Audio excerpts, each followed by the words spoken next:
আমি ডাকসুর সাবেক ভিপি এবং গণ অধিকার পরিষদের সভাপতি নুরুল হক নূরের স্ত্রী মারিয়া আক্তার বলছি।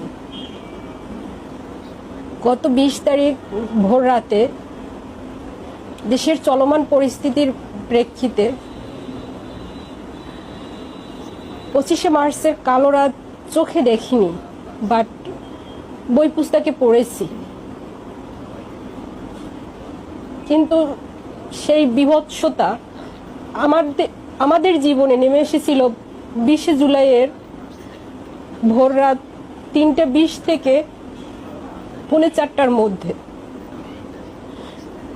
আমরা ঘুমানো ছিলাম। সেই 25শে মার্চের নিরস্ত্র ঘুমন্ত মানুষের উপরে যেমন পাকিস্তানি হানাদার বাহিনী ঝাঁপিয়ে পড়েছিল, ঠিক সেইভাবেই ঘুমন্ত অবস্থায় আমাদের ঘরের প্রথম